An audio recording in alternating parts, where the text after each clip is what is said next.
বন্ধুরা, আজকে আমি নতুন একটা ফ্রাই করব। এটা হচ্ছে তেলাপুয়া মাছ। এই মাছের আজকে আমি বারবিকিউ ফ্রাই করব। তো প্লিজ আমার চ্যানেলে আপনারা লাইক দিবেন, সাবস্ক্রাইব করবেন, আমার পাশে থাকবেন। দেখতে থাকুন আমি এই মাছটা কিভাবে আজকে বারবিকিউ ফ্রাই করি।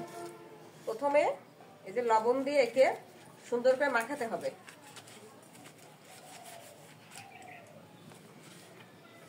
একটু বেশি করে লবণ দিবেন যাতে ভিতরটা খেতে ভালো লাগে। যেহেতু বড় মাছ তো লবণটা বেশি করে দিতে হবে। এখন এটা লেবুর রস দিব। এই দেখুন মাছটা কিন্তু কেটেছি, এই যে দেখুন সুন্দর করে লেবুর রস দিব। এখন জিরা বাটা, এখানে রসুন আছে, পেঁয়াজ আছে,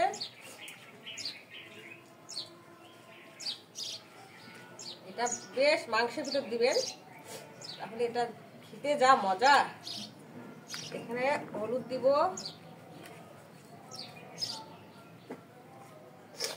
মরিচ দিব,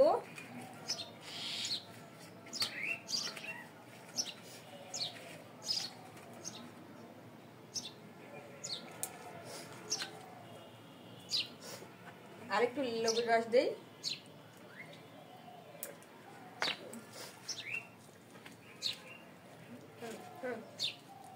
এখন আমরা তেল দিব। কড়াইটা বেশ গরম হয়ে গেছে, এখন একটু তেল দিব। তেল একটু বেশি করে দিতে লাগবে, মাছটা তো এটা ফ্রাই তো।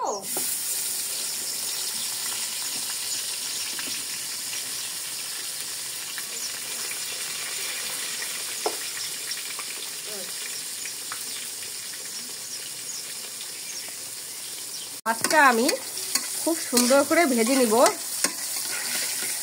এই যে দেখুন মাছটা আমি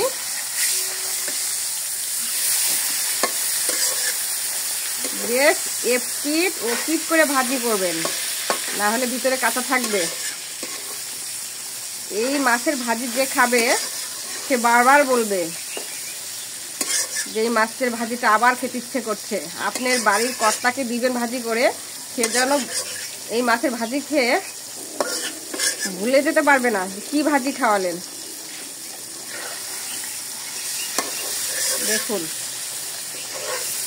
একবার হলেও ট্রাই করবেন এই মাছের ফ্রাইটা।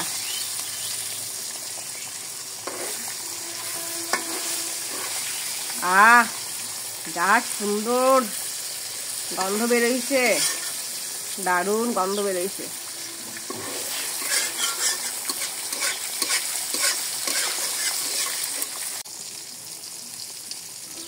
এই ফ্রাইটা কিন্তু মৃদু আঁচে ভাজতে হবে, না হলে মাছটা পুড়ে যাওয়ার সম্ভাবনা থাকে। আস্তে আস্তে এখানে জাল হবে আর আপনার এই মাছের ফ্রাইটা হতে থাকবে। দেখুন কি সুন্দর চেহারা, মাছটা যা চেহারা হয়েছে।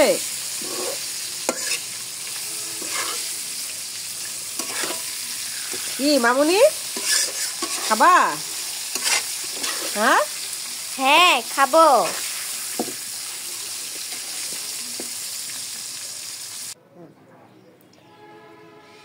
হ্যালো বন্ধুরা, এই যে আমার তেলাপুয়া মাছের বারবিকিউ হয়ে গিয়েছে।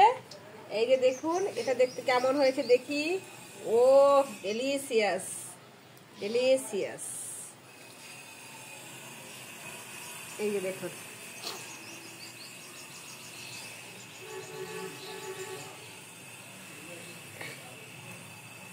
দারুণ হয়েছে, দারুণ দারুণ।